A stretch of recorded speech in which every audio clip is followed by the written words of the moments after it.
You're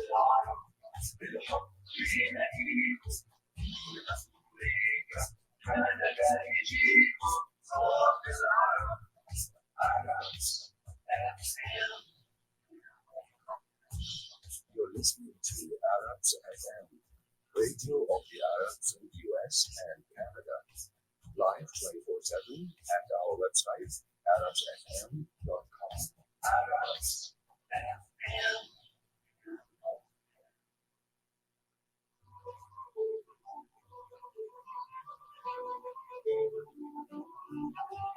I's the buy that builds the boat, and I's the buy that sails her, and I's the buy that catches the fish and brings them home to Liza. If you park the Sally Bow, if you park the Sally Brown boat, the flaming horns are around the circle. Thompson runs to cover your flame, making deeper supper, caught fishing to spring of the year, pride and maggoty water. If you park the Sally Bow, if you park the Sally Brown boat, the flaming horns are around the circle.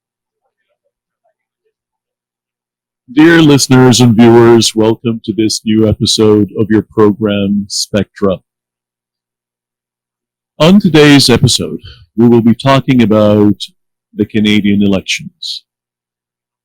Every 4 years, on the third Monday of the month of October, Canadians go to vote during the Canadian federal elections. When doing so, they choose to re-elect old representatives or elect new representatives for them in the House of Commons, the lower house of the Canadian Parliament.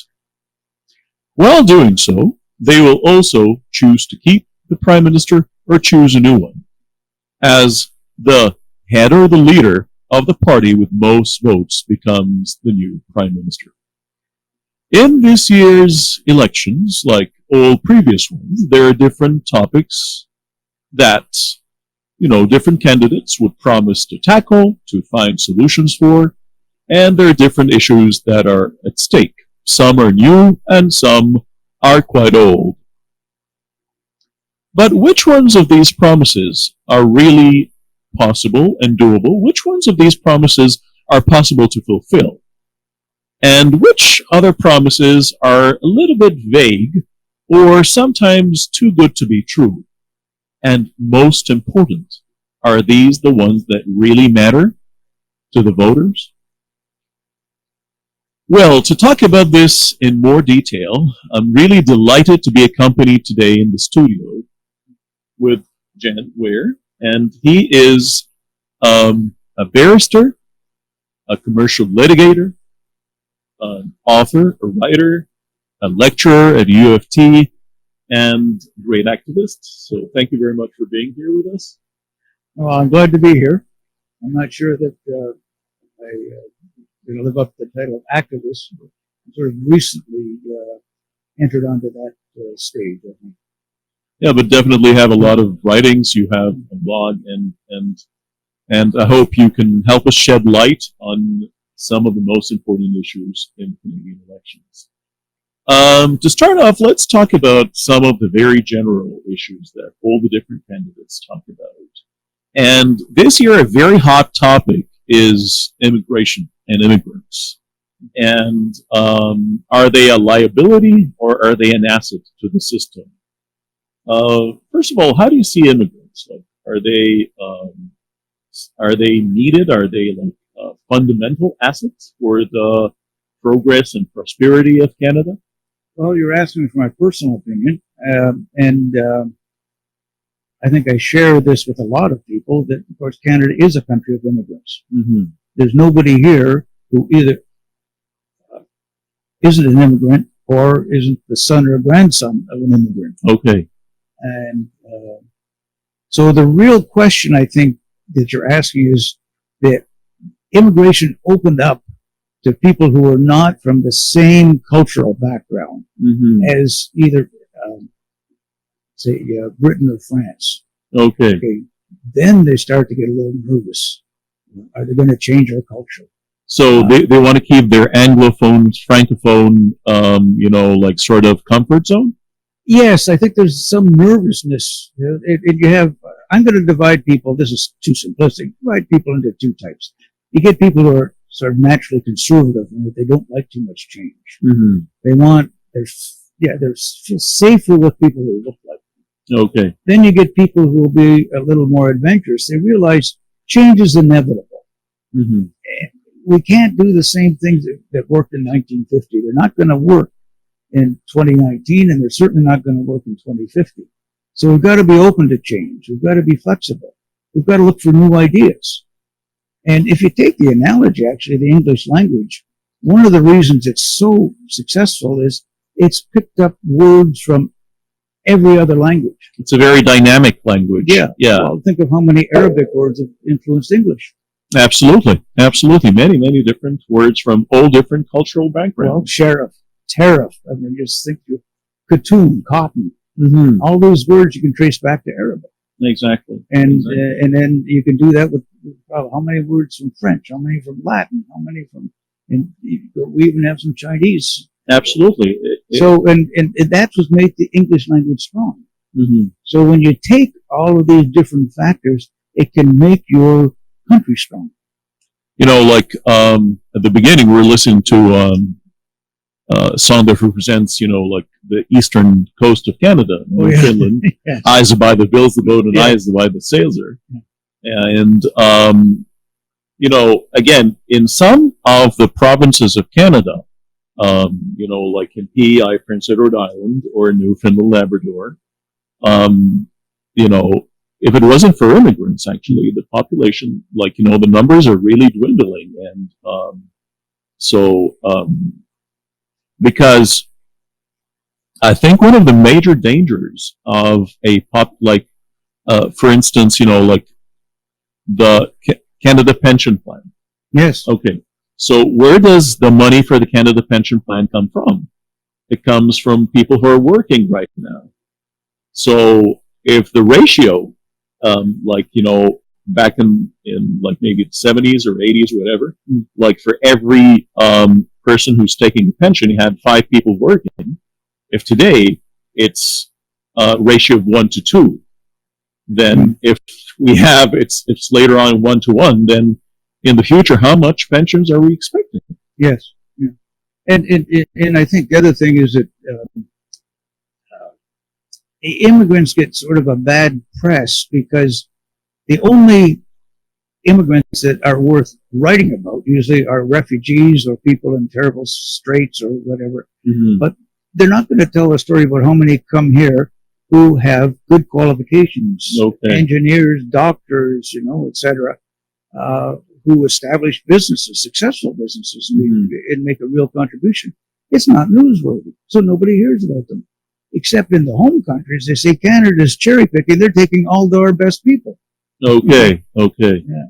And there are people in the, I guess you could say in the social justice area saying, yeah, it's hurting developing nations because the best people are coming to countries like Canada. Yeah, they're picking the best minds actually, Yeah. and they're Yeah. very selective about it. Mm. But you know, like today, if you listen to the debates between different candidates and different parties, immigration, like putting a cap or like curbing, you know, like the income of immigrants to Canada. So some parties say we want to sustain it. Other parties say we want, you know, like reduce the number of immigrants. Yes. Others say we'll keep the status quo, but eventually we'll increase the numbers and so on.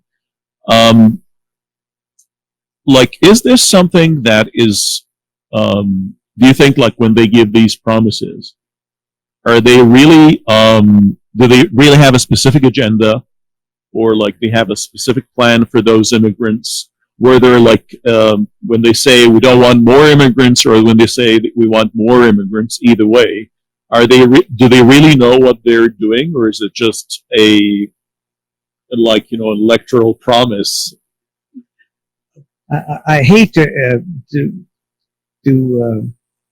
say go on record of saying I think politicians will keep their promises, because we know that what they say when they want to get elected and what they do when they're in office, often very different things. But they do have economic studies, and they do know that we have a need. But right now, I happen to know they're saying we have a need of all things for elevator repair people.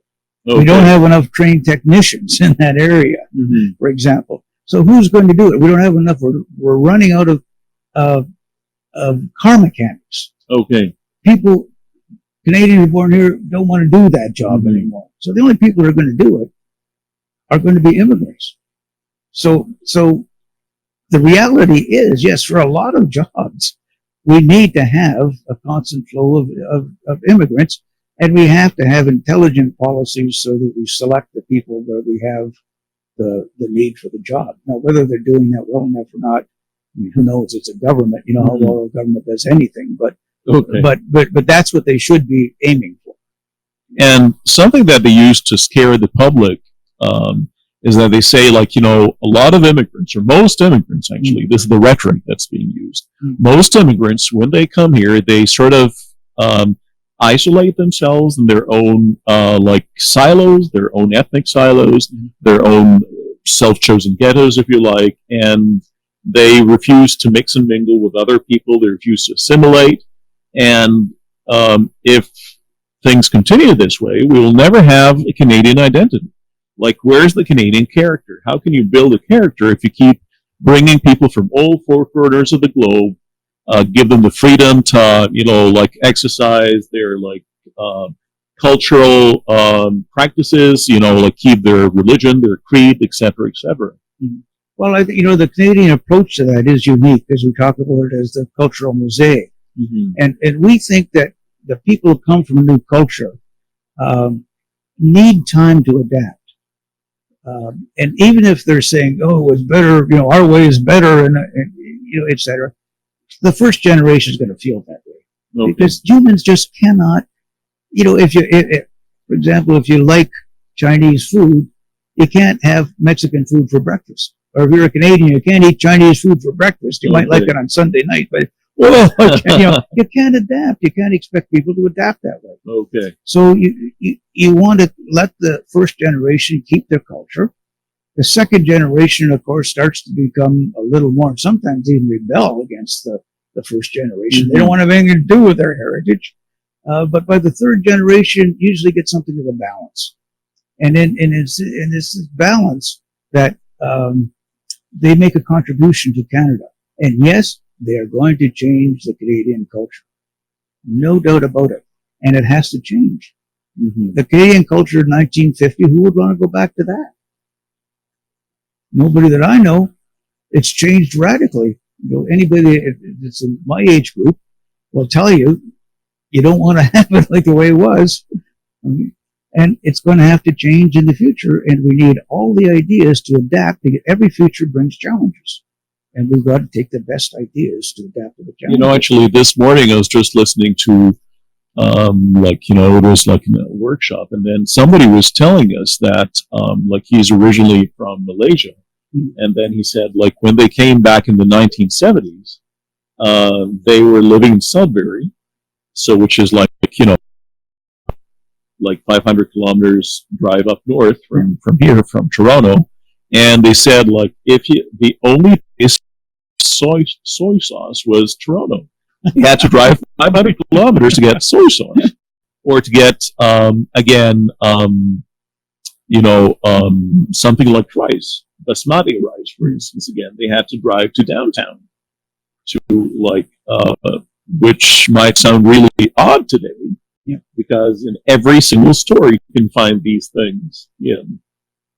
So and look at the big international sections in all our grocery stores. Even 20 years ago, we didn't have that. But, you know, they always talk again about refugees. They say, like, they are a big burden. And because, you know, the refugees, they come here, they, like, they sort of linger in, like, you know, with, you know, like with government support, and they just, you know, come and relax, and they don't really become productive. They don't learn the language very much, and all this is taxpayers' money. So we should, like, halt, you know, like, we should no longer receive any more refugees. You know, well, I can't comment too much because I haven't seen any studies, but what would be interesting is to see if that's true. What happened to the Syrian refugees? Because Syria was a fairly advanced culture. They had good education, they had good medical training, etc. So what happened to them? Let's have somebody do a study and find out. And I think you'll find that when you're uprooted like that, you've been living in a tent for 6 months or so, you're not going to get back on your feet in 3 months. Yeah. But give them a year to settle down. I mean, that's a huge shock to your system to see what they went through. And what I heard from several people, some of even friends of mine who come from Eastern Europe. Like a lot of those people came here during the 1990s and late 1980s, with all different problems in the Balkans and so on. And some of their friends prefer to go to other countries in Europe, and they're just working as janitors there. But here in Canada, they were well received, and nobody looked down upon them with disdain because their English was rusty or they had a heavy accent. Nobody, treated them with any, racist approach. And again, they had the opportunity. They had opportunity to grow and, prosper. So, well, that's what we want to encourage in Canada. And and I think that was happening. I'm not sure this description that refugees are lazy and they just look on welfare. I rather doubt that that's true, and I think that then it's worth it. If that's what people are believing, I think it's worth it to have a study to trace what happens to them. So we'll look at them, and I fully suspect most of them, after about a year, do fairly well for themselves. Absolutely. And at the very beginning, we were talking about the politicians give different promises about different things, and they say that if we tackle these things and we deal with them well, everything will be perfect. But again, are these really the most important topics, and are these the real sources of any kind of weaknesses in the system? I'd like to hear your answer, but let's go for a short musical break, and we'll be back, so please stay tuned.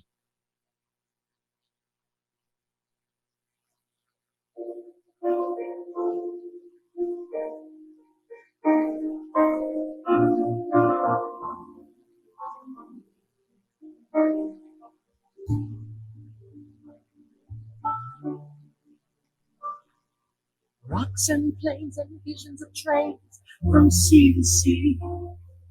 Forêts et lacs, aurore boréale, du grand nord silencieux.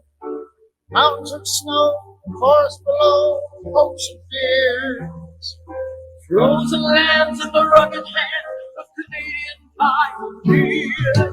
This is my Canada. This is my home, my nation. From St. John's to Victoria.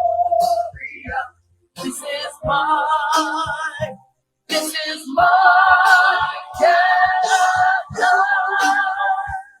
is my Canada. Canada.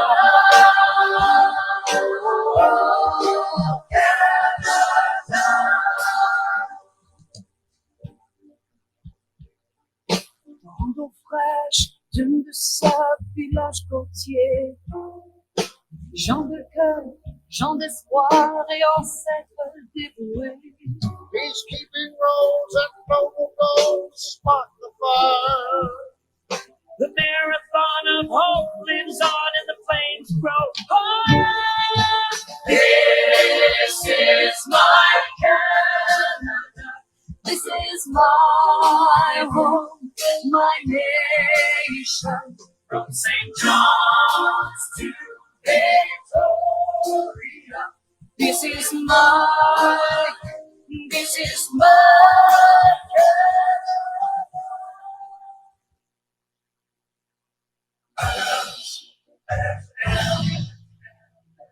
صوت العرب بالحب يناديكم من أمريكا كندا يجيكم صوت العرب Arabs FM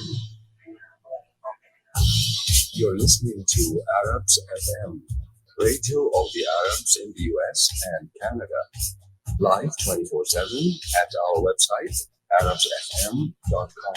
Arabs FM.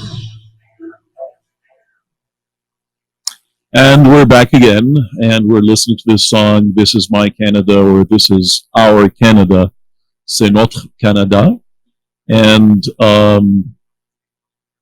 like, this is supposed to be our Canada for everybody. And we were talking about the important issues that are at stake today.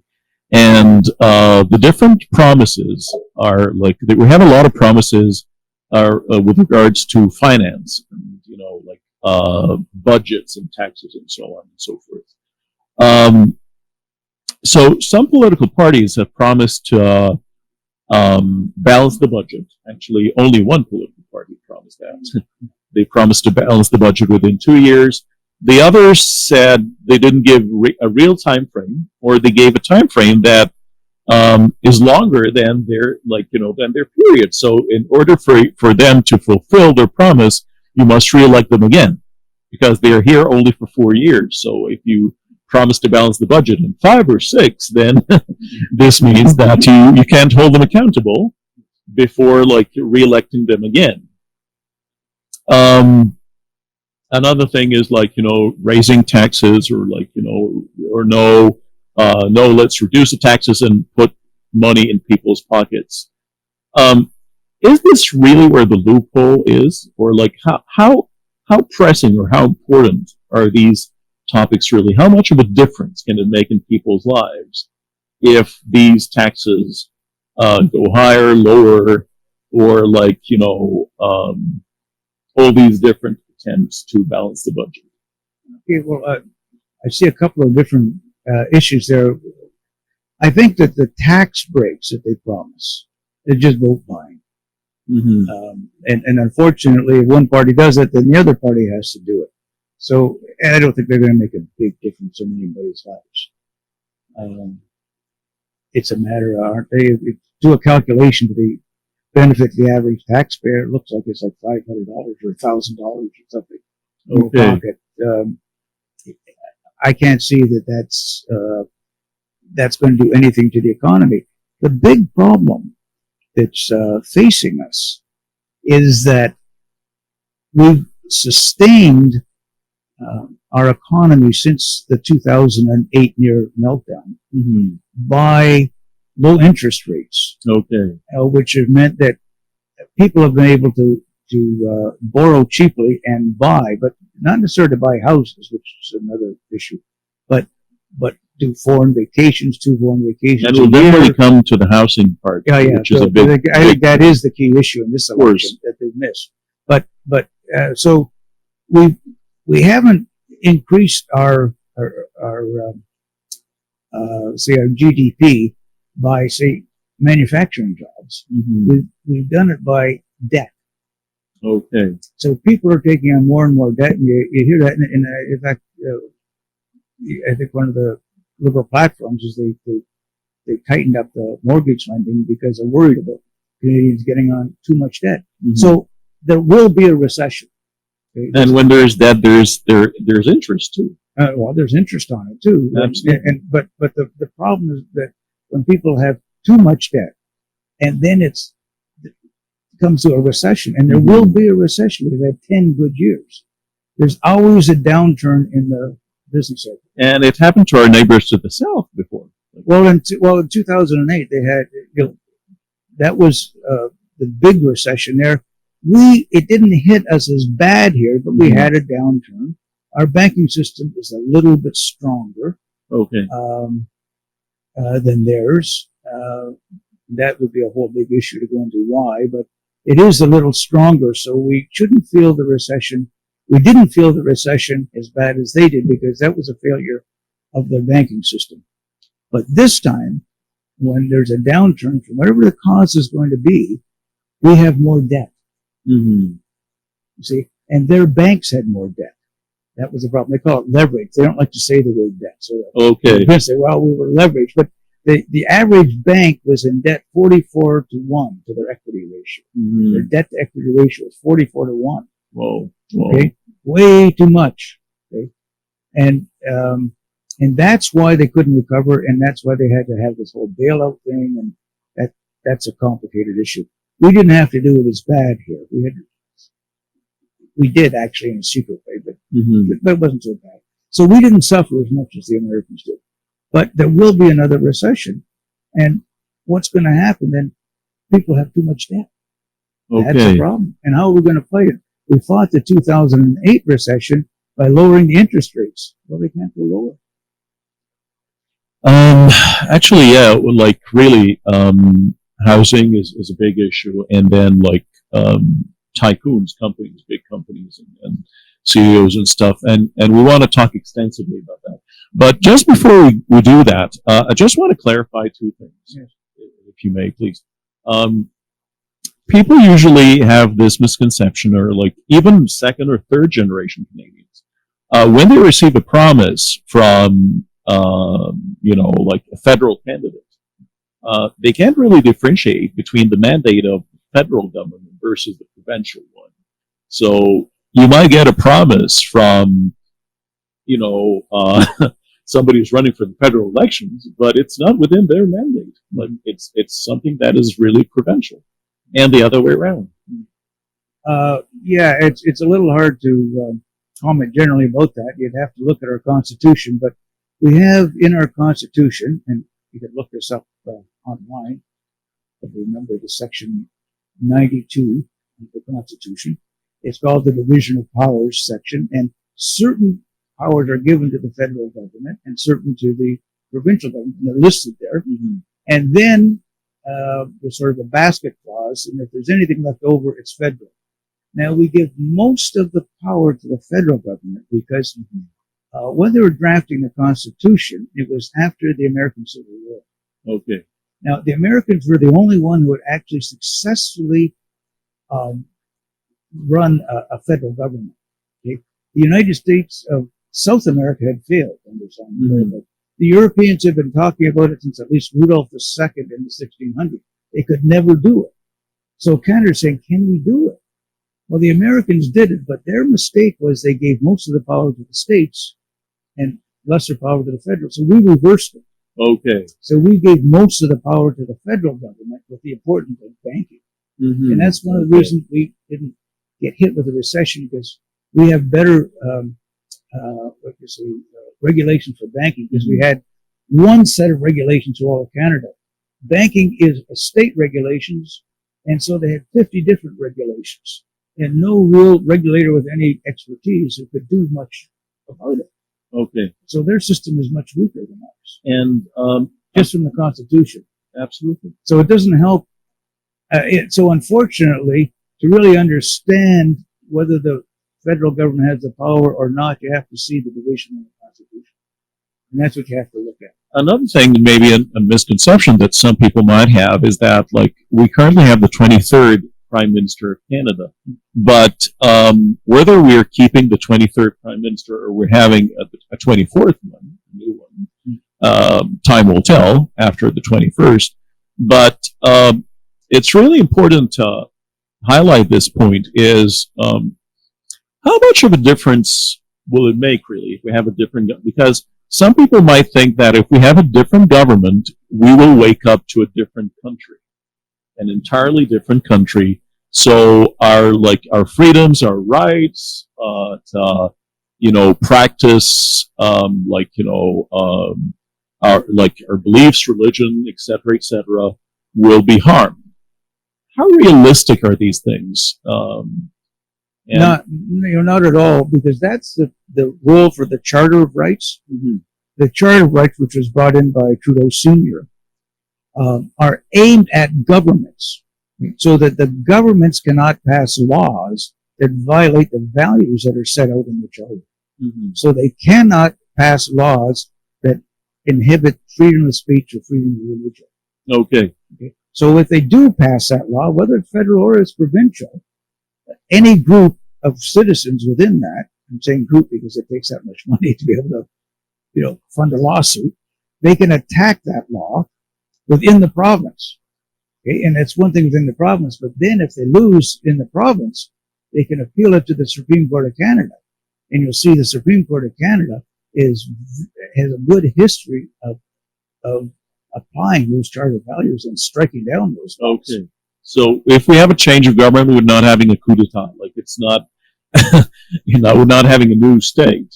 No, it It is couldn't be. still the same state, but within like some things might change, but not the major values, Exactly. not the Constitution, No, they not the cannot. They Constitution. cannot pass laws that contravene the values in the charter.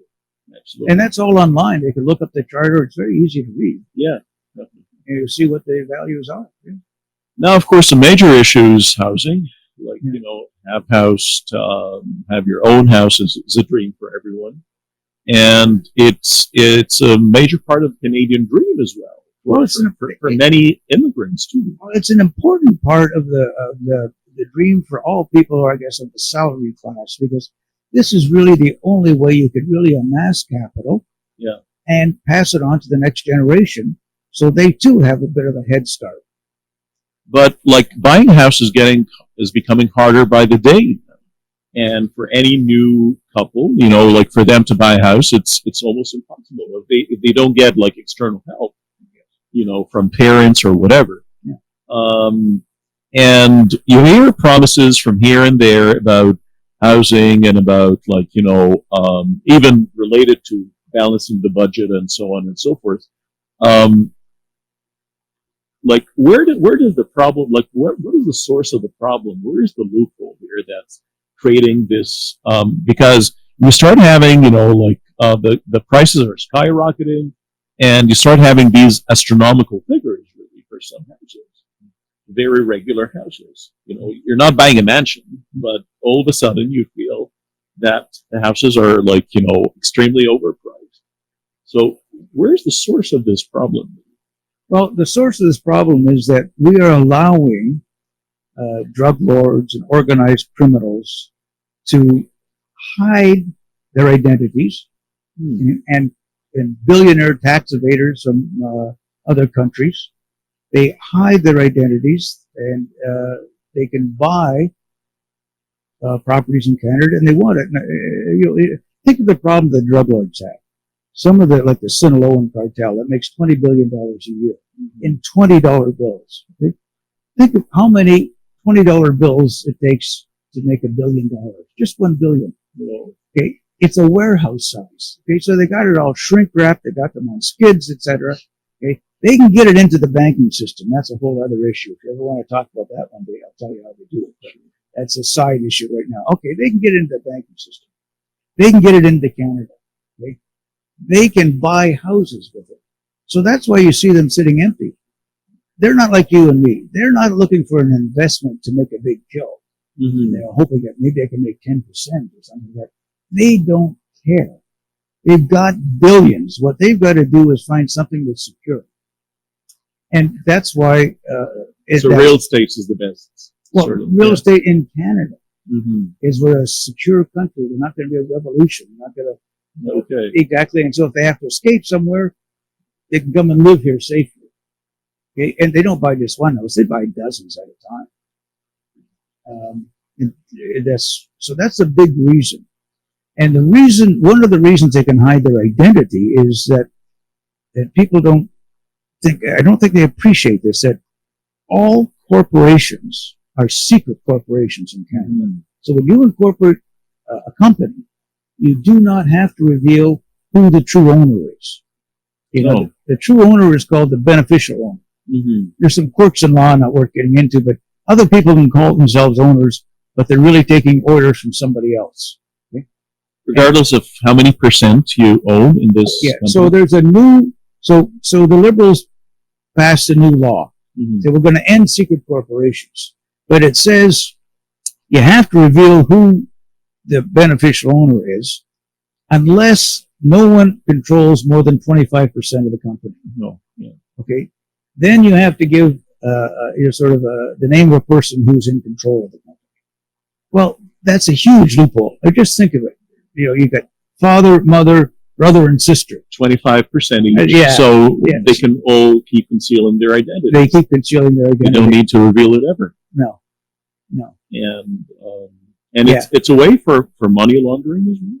Oh, it's the the drug lords invented the system. Okay. Mhm. And now the wealthy tax evaders are using it. But the drug lords started, I can trace it back. I came across it in the 1980s. And it was probably before then. And then the tax evaders started to use it. And that's why it's so big in Canada that within that realm of, it's like almost a parallel universe of people who have all their secret identities and hide their money. It's called snow washing. Okay. Because they want to use Canada to pass through the money. And oftentimes they want to buy some houses here while they're passing the money through Canada and cleaning it off so that they can use it in other countries. You know, what's really surprising is that aren't these politicians or like, the candidates, are they totally unaware of these evasive tactics? Well, when I listen to them talk, I think they are. I'm absolutely surprised. And the journalists, why aren't the journalists saying, hey, wait a minute, what about this loophole? Why do you have this loophole? And they say, well, it's to save administrative costs so that we don't have every corporation having to fill out this form if it's really not necessary. Well, what's the administrative costs? And they never tell you. Well, the administrative cost is you have a clerical level person copying, pasting names onto a form. Well, what if it takes 10? What if it takes 50? Is that 10 minutes time at $20 an hour, $10 you save? It doesn't make sense. And at the same time, it has a devastating effect on the market. Exactly. It allows this big loophole so these people come in and they're allowed to use nominees. There's a good article in the Toronto Star. Yeah. By the way, if people are interested in looking at any references to things that I'm talking about, they can look on my blog or my Facebook page. Yeah. I did a presentation for the Lahore University Management Students Alumni Association. Mm-hmm. And so I put that up, and I have all the references. I actually show some of the tax evasion schemes, the different countries they use, how to do it, et cetera, et cetera. Yeah. So it's all there. But to get back to this, why aren't the politicians doing it? I don't think the politicians themselves really understand it. Okay. Yeah. Politicians don't understand it. That's really alarming. Yes. Yeah. Extremely alarming, because that's a major loophole that's making, and at the end of the day, the market works with supply and demand. Yes. So as long as there is a demand, so yeah, let's make the houses more expensive, but like regular, the layman is is the one who's paying the price for it. Yes. And the thing is, well, the first thing that just to show you that the politicians don't understand is the average voters don't understand is just ask any Canadian, do you know that Canadian corporations are secret corporations? How many of them would say, what? No, can't be. Well, yes, they are, and always have been. Okay? And that's really alarming. And what's more alarming is that none of the candidates ever brought such an issue up. And, exactly. Is it like they're unaware of it, or they have sort of a secret consensus that let's not bring this up? But it's really something for us to contemplate and really think for long about. Let's take a short musical break, but after the break, actually, I'd like us to talk about another really important issue and something you've really tackled before through lecture, through writings, and so on. It's about, the giants, the CEOs and the executives of these big companies. Let's take a short musical break, and we'll be back. I used to buy the bills to boat, and I used to buy the sails, and I used to buy to catch the fish and bring them home to Liza. Hip hip hark and Sally Bow, hip hip hark and Sally Brown, both including the important harbor all around the circle. Suns and rice to come your plate, cake and tea for supper and cod. Fishing the spring of the year, fried in maggoty butter. Hip hip hark and Sally Bow, hip hip hark and Sally Brown, both including the important harbor all around the circle. vision there good for winter, well, I can buy you food that way down in Bonavista. If you heard from Sally to go, if you heard from Sally Brown, both the fully important harbor all around the circle. I can glide to a dance, smash that she could travel, and every step that she could take was up to her knees in gravel.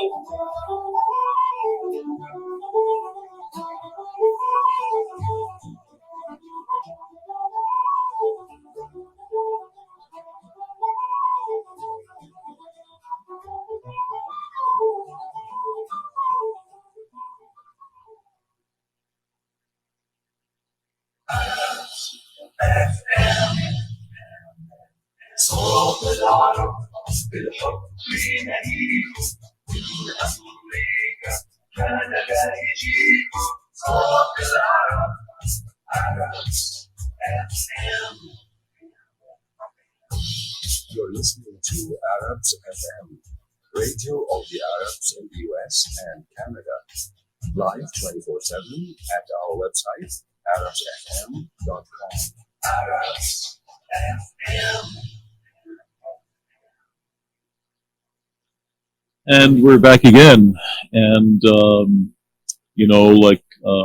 it's really disturbing to think that such major issues that are affecting our daily lives are they're not at all on the agenda of any of the candidates. Yeah, it is. And again, just because I know you have American listeners, it's the same in the U.S. Unfortunately. Yeah. And another important issue again is that they talk about companies and like the corporate sector, and so let's cut things from the corporate sector. This is the foreign body that we should sort of amputate or like eradicate. But is it really like, are the workers or the employees the problem, or is it someone else? Well, I guess I like to think that it could be sometimes it might be big labor, sometimes it's big business, but right now I think labor is weak, and the problem lies more with business. Mm-hmm. Could change in a decade or something, but no, I think that one of the big problems is, and this came from a study that a French economist did in a book he published that made quite a splash 5 years ago. I think his name was Thomas Piketty, Capitalism in the 21st Century. I don't know if your readers are familiar with it, but it was became a bestseller. Yeah.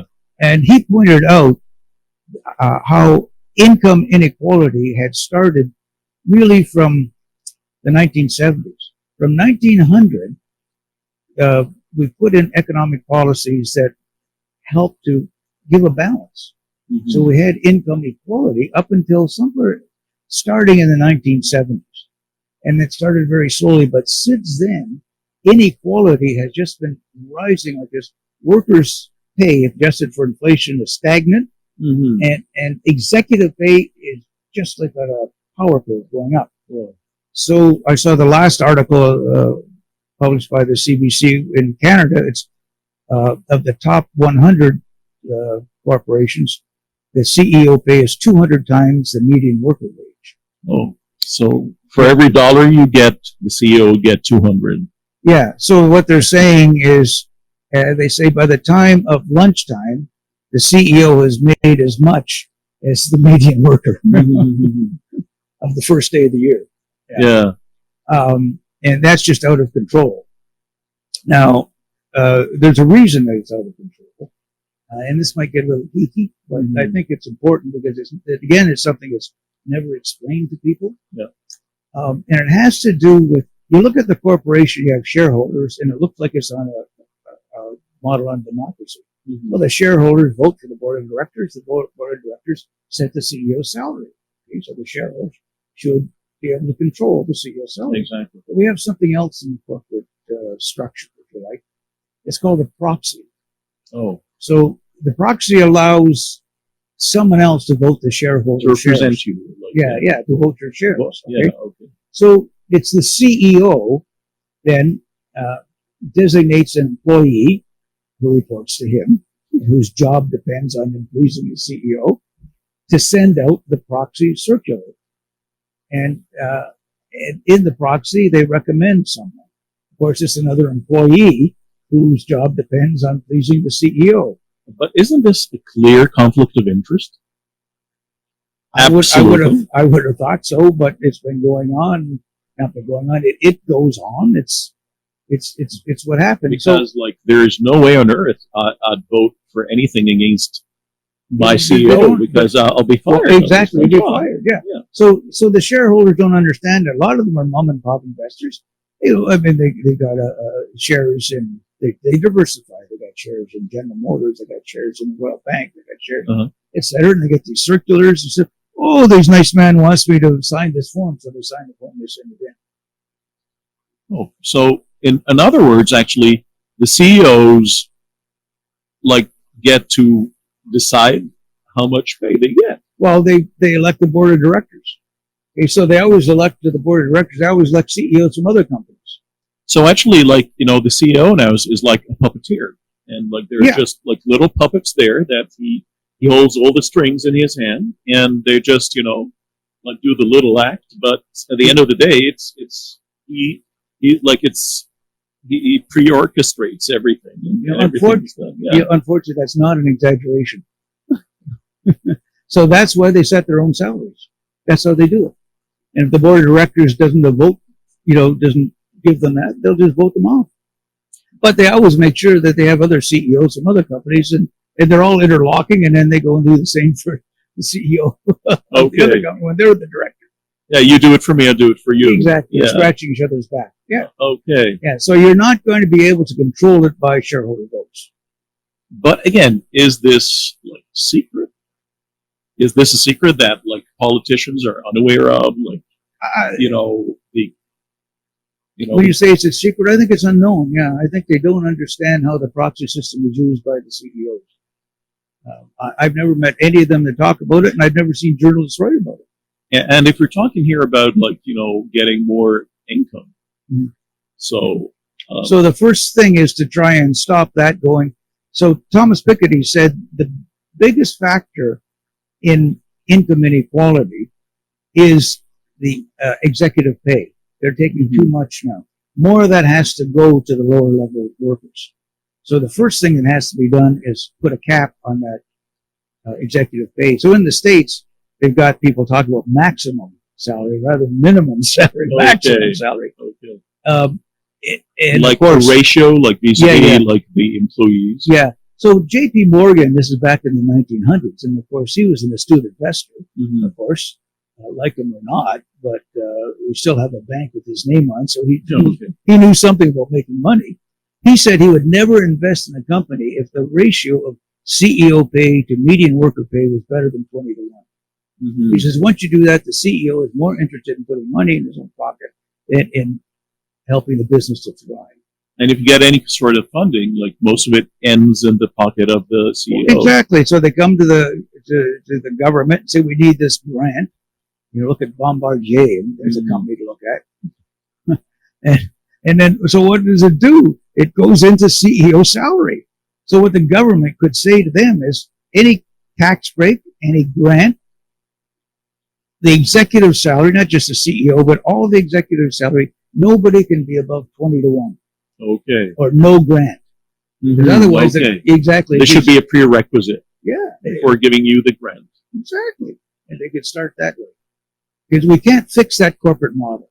But again, like how transparent are these companies are? Like, how transparent their books are. Like, are they really open for auditing? And well, the CEOs and executives, the top 5, have to reveal their salary.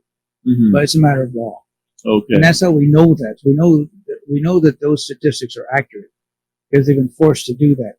The books and records are not, because you can't let a competitor see what's going on in your company. Even a shareholder, by the way, cannot see the books. They can see the financial statements, okay, but they can't get at the books and records. But they don't have any kind of auditing.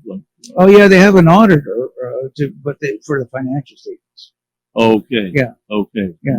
But that's a whole separate issue. What we're talking about is just the size of the executive pay. So according to Thomas Piketty, that's one of the biggest issues that we should have. to bring down income inequality. Mhm. Uh, bring their salary down, but then the next stage is how are we going to get it into the workers and to pay it? Absolutely, and this should be one of the top priorities for politicians, really. And unfortunately, it's not. Like they're totally far away. It's like they hardly touch the matter. Another thing as well, like you talked extensively about, is also like speculation or like house flipping again. Oh yes, oh yeah, oh yeah. Well, there are a couple of other factors in housing prices. Mhm. We talked about the laundering for dark money, if you like to Yeah. call it. That's a big one. But even I think when the economists have this term, and most people have probably heard about this before. But it's not exactly the best term, but they call it rent seeking. That is, people can extract money without giving anything back. Mm-hmm. Okay, yeah, like they have little taxi cab licenses, So Okay. Uber came through when they kind of broken that, but before it was something like $200,000 for a taxi cab license. Who can afford that? And that was just the owners of the license selling it to other owners. That didn't mean the city got that money. It just, Okay. although the example that I liked, I don't know, it doesn't make sense, but it's like a landowner. There was a stream going through his land, and the villager said, historically, I always used it to get to market. And then he just puts a toll gate over it and charges them toll. He's done nothing. He's added nothing. Yeah. He's added nothing, but he's still getting the profit, all the profit. He's pulling money out of the economy. So that's what house flippers are doing. Any kind of this speculation on single-family dwelling housing, we should prohibit. Mm-hmm. I think I can remember when I first bought my first house, 1974, 75, we had a problem with rising houses, and they put a speculation tax. If you sold the house within a year, you had to pay 20%. Okay. And that stopped the flipping because they add nothing really. And they just take advantage. They're tailgating on the dark money that's coming in. These drug lords are spending the millions on houses, and it's putting all housing prices up, but they're not adding anything. But as far as mortgage is concerned, I think there's like different way of treating, like if this is your, like, are you using this house as your own residence, or are you just using it for commercial reasons? Oh yeah. There is, but what they do is they move into the house and say it's their personal residence, and then they sell it. Okay. Yeah. But are you allowed to have like two personal residences? Well, for tax reasons, I think you can have one in a cottage or something. Yeah, a cottage, but I'm talking about having two houses. You're not supposed to, but still, it just means that they have to pay capital gains tax, which is half the rate of income tax. Mm-hmm. So they still make good money.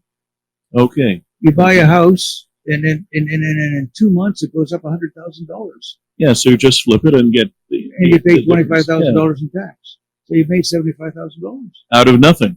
Out of nothing. Out of nothing. It's just time. Yeah, exactly. So that should not be allowed. But to stop. And is it? I'm sorry for the interruption. Is it only for houses or even for lands as well? Well, the flippers are doing for houses. Land is done by the big developers. Mm-hmm. So they buy up all the land around the city. Okay. And they hold it for like 20 years. Mm-hmm. So there again, they should not be allowed to do that. Until the city expands, and then like it becomes part of the city. So of course the prices will be absolutely, will skyrocket. Yes, exactly. Because it's like the bourgeois with the diamonds. Diamonds are plentiful. They should be like $1 a piece, but they keep a hold on the market so that they're $2,000 out of stone. Okay? So they monopolize, they monopolize the land and they put it up again. So we should not allow land speculation. So the first thing to do, we should prohibit foreign ownership of single-family dwelling units. Mm-hmm. There's no reason we should allow non-residents to be buying single-family houses. Okay. They want to invest in something else, a business or something. Okay, let them do that, but they should not be allowed to do that. Mm-hmm. And then we should stop. And putting a tax on them is of no value whatsoever. And all the parties are saying, well, we'll tax it at 20% or back. They don't care about that tax because they're going to make it up anyway. And in any event, 20% to them is nothing. because this isn't as if, like to us, this is our major investment. To them, $1 million is just like 1%. Of course, yeah. Of their investment. They don't care about 20%, 40%. They don't care about anything. That's not going to stop. You have to prohibit foreign ownership. And some countries are doing it. New Zealand's talking about doing it. Mm-hmm. They've got legislation in the works now to do that. And that's the kind of policy that will start to lower prices and prohibit these house flippers. That kind of a tax at 20% over, if it's resold within a year, would stop the flippers. But for the big developers, and this is going to be sound shocking, what you have to do is say 20% per year. So in 5 years, if you have not developed it, that land is worth nothing. Mm-hmm. Okay. And that is not anti-capitalist. That's to keep the capitalist system fair and running. Mm-hmm. Think about that. Some people will say, you can't do that. But you can't tell people, wealthy people, that they can't extract money without being productive. Mm-hmm. But a lot of us are You conditioned think like to believe you're putting harness, like, you're like pulling them back. pulling them back because they're not making a real contribution. Mm-hmm. Absolutely. Yeah. Like it was very enlightening, really, I would say. And thank you for your insightful comments and about the system here. But as we're come to the end here, what advice would you give to the voters now? So there are specific promises here. None of these promises have to do anything with the major loopholes, really. Okay. But isn't it the role of, and again, for our listeners know, we do not side, we do not advocate any political party. We stand at an equal distance from all the different political parties. What we care about is the interest of the people. And so what should be the role of people in the coming days, in the coming elections, if you like? Should they exert more pressure on the politicians to bring these issues up? Well, realistically, I think it's a bit late because I don't think that the politicians will respond. For these elections, maybe. For these elections, but these are not the last ones. No, and I think that the next one is probably going to be the more important one for these issues. Yeah. And the problem is getting enough voters to understand these issues. Mm-hmm. And that's been my problem. How do I get this information out? Yeah, well, we hope, we're sort of a platform that can spread that. But definitely, I think that, voters need to be much more aware of the real, sources of their problems. Well, exactly. And then the question is, how are they going to get that awareness? Where are they going to find out this information? So I think it's really the duty of everyone, really, to spread the word. Strongly encourage our listeners to start spreading, this knowledge to everyone else. And, and we should speak about these things much more often because. Yes. Yeah. And as I said, I've put up references.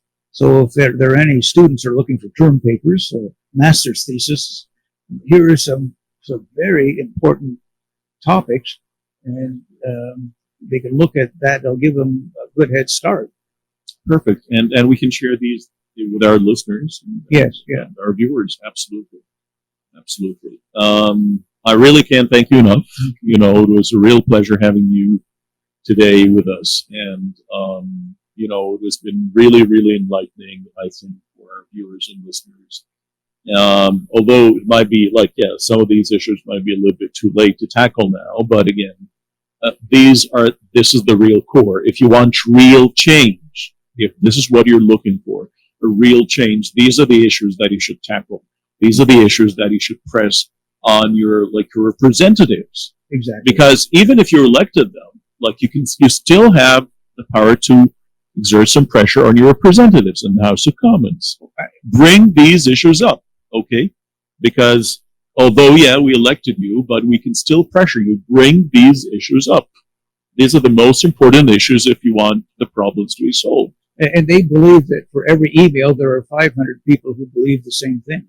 Mhm. So it is important. Talk to them, email them. However, start if you belong to political discussion groups, and then examine these and make sure that other people Absolutely. understand. Absolutely. Yeah.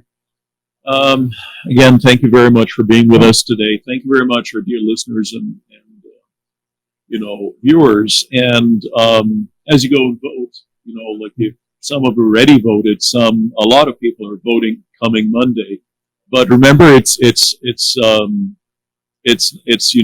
it's not only a right, like there's it's a responsibility too. It's a big responsibility. And remember again, you don't just give your vote and that's it. No, you still have the right to exert a lot of pressure on your representative to bring the most important issues up in the parliament. Thank you very much for having us today, as you always most kindly do. I hope you have a great night, and we'll see you next week, same time. Take care.